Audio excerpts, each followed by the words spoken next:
This is just a quick video on some upgrades that I did to this VW Golf, and which can be universally applied to really any car. Let's start with, in particular, just before I got the car, there was a new alternator put in because there's a little Y pipe that came from the lower coolant reservoir. This little Y right here, a little plastic that had busted underneath with this connection. So I replaced that Y.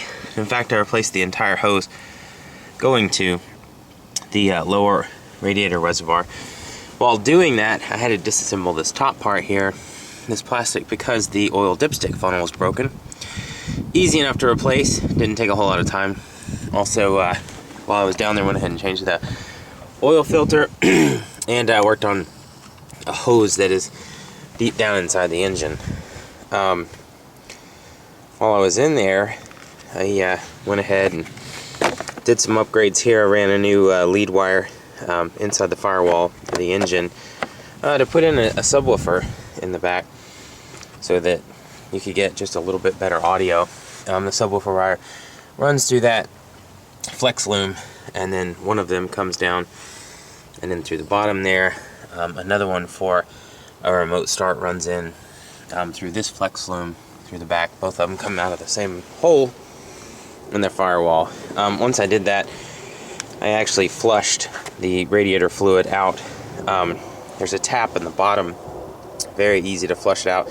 Once you open it up, you have to actually pull the cap back to flush the radiator, but also very easy. Only took a couple of jugs, maybe 1 or 2 jugs of the actual VW fluid that is supposed to go in there to fix it up. Now the engine runs pretty solid. One of the other things I did up front is there used to be plastic headlight covers on there. I took the plastic ones off. In fact, you have to drop the whole bumper, the grill, everything off. Just take the plastic out and put glass lens covers on, so you can see they're much clearer now. They're actually much brighter as you use them as well. Heading on in here, one of the the cool things about the car now is this remote start. It has power door locks, power door unlocks, and then a trunk release. It's wired in, as well as the actual remote start, which you hit the button in just a second, starts up itself, and then the headlights come on, and it stays running for, I think I've got it for 15 minutes or so. One of the other issues I found with this is that the door lock sensor, the door lock module has switches in it. One of them had gone bad, so you had no idea if the door was actually open or not. One of the more confusing problems. But after that, the armrest in the center was broken. Another easy upgrade, I went ahead and ordered another one from China. It took, I don't know, 2 weeks for it to get shipped over, but after that it showed up and it was very easy to just pop on, really no problem. Some of the brake lamps around the back were out. I actually ended up putting in some LED lights because I had replaced that twice and they still continued to go bad. So that was easy to do. When I was replacing that door lock module, some of the screws stripped out. So if you actually look in here, but these used to have some 12-point bolts on them. Now they're just a 6-way hexagon bolt. Much easier for me, anyway, to get in and out when I put those in. Another cool thing that I liked was I decided to go ahead and put LED lights in on all the interior lights.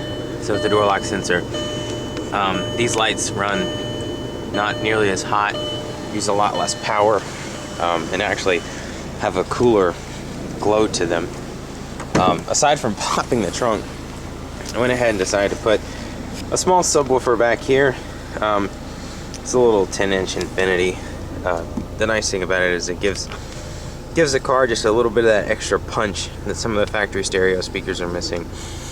Ran the two wires, the wires from the receiver and then the remote amp wire back here. Again, very easy to do. There's track channels all along the bottom that they'll let you run that back. And of course with that, I replaced the radio. I've already done a review on the radio. But if it's in remote start right now, so you put the key in, you turn that into the on position, and then your radio comes on. So with that, it has Bluetooth, and you listen to the radio, listen to the sub, whatever. I replaced the light in the dash here, the climate control light. That went bad. I guess before I got the car, I was kind of confused at night because I hadn't memorized the controls on that radio. Installed a new antenna on the back. I actually fixed an airbag light issue and a check engine light. I ordered a new O2 sensor for it. And then one of the other cool things that I did in easy is I replaced the mirrors, and I put European mirrors in it. Can't really see it in that one, but maybe it's easier to see out here because there's a line that runs right down the outside. Past that, there's a curve and allows you to see traffic that's sitting right beside you. So once again, some very easy upgrades for the car to continue its longevity. And there's the new antenna that I screwed on because the other one with the plastic housing down near the bottom was cracked. Once again, very easy upgrades, easy to do, and increases your overall pleasure of driving the vehicle. So just give anyone else some ideas out there if they decide to. That remote start was probably the most complicated thing I did. You have to add 2 relays to get the parking lights to come on, because there's 2 different legs, and you can't mix the 2 legs together, despite the fact that the actual remote start could handle the wattage of the parking lights. You don't want to mix them together, so you put them on relays. And then taking this door panel off, switching out that door lock module, but making it to where the door lock sensor worked. Some of the most complicated things done there. Overall, really increases the pleasure of the ride. And if you have any questions, feel free to leave them in the comments. Be glad to answer anything about the install I did.